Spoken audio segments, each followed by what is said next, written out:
Olá, eu sou o professor Jorge Gustavo e a dica que eu quero dar para você hoje, o assunto que eu quero conversar é sobre o controle judicial do mérito administrativo. Me acompanha aqui no meu esquema, vamos lá, vamos conversar sobre o controle judicial. A regra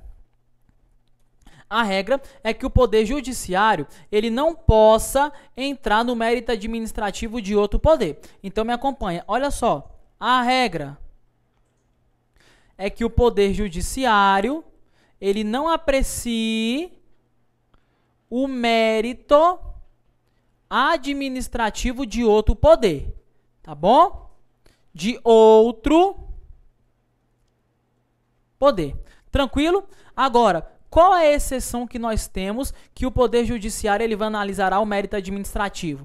Primeiro, o Poder Judiciário ele pode analisar o mérito administrativo quando ele tiver no desempenho da sua função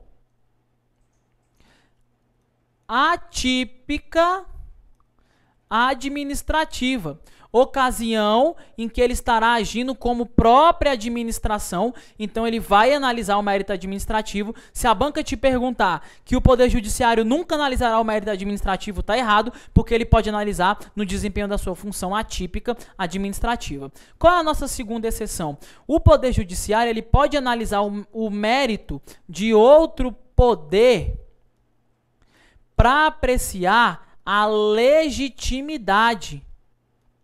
A legitimidade no que diz respeito aos princípios da razoabilidade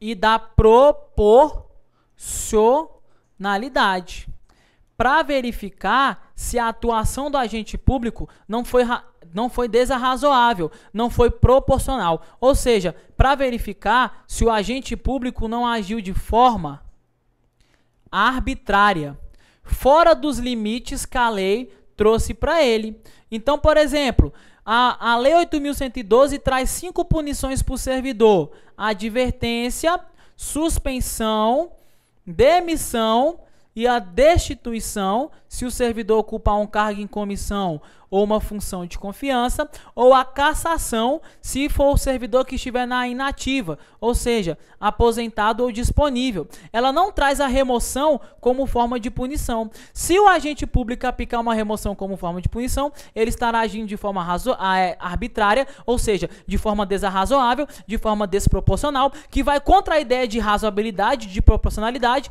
que é a ideia de justiça e a ideia de equilíbrio na atuação administrativa. Agora, o Poder Judiciário ele também pode analisar o ato discricionário de outro poder.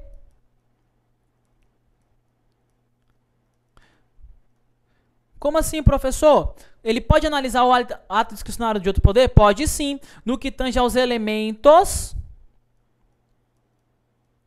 que continuam vinculados. Vamos entender isso aqui? Então, olha só. Quais são os elementos que continuam vinculados? Seguinte, quando eu estou diante do ato administrativo vinculado, aqui é o nosso ato vinculado. Nós temos que observar os elementos da competência, da finalidade, da forma, do motivo e o objeto. São 5 elementos, também chamados de requisitos, do ato administrativo. É o famoso COFIFOMOB. Então, você tem que observar competência, finalidade, forma, motivo e objeto para formar um ato administrativo. São seus elementos de validade. Então, olha só. O elemento ele pode ser ora vinculado ou ele pode ser ora discricionário. O que vai acontecer aqui na nossa hipótese? Quando o ato administrativo ele é vinculado, meus caros, observe, Todos os elementos, todos os requisitos, eles são elementos ou requisitos o quê? Vinculados. Por isso que o Poder Judiciário ele pode analisar o ato administrativo vinculado. Mas eu te disse que o Poder Judiciário ele pode analisar o ato administrativo discricionário. Então, qual seria o raciocínio da análise do Poder Judiciário no ato administrativo discricionário? Me acompanha aqui, olha então. Então, olha só. Se o ato administrativo for discricionário, nós ainda continuaremos a analisar os elementos da competência, da finalidade, forma, do motivo e do objeto. Mas então, o que acontece dentro do ato administrativo discricionário? Me acompanha aqui no nosso esquema. Então, nós estamos falando agora do ato discricionário que eu te disse que o Poder Judiciário pode analisar no outro poder. Quando o ato é discricionário, competência, finalidade e forma continuam vinculados. Entretanto, motivo e objeto passam a ser discricionários. Quando motivo e objeto passam a ser discricionários, nós estamos diante do chamado mérito administrativo. O mérito administrativo é quando tem escolha pelo agente público. É quando existe o binômio conveniência e oportunidade.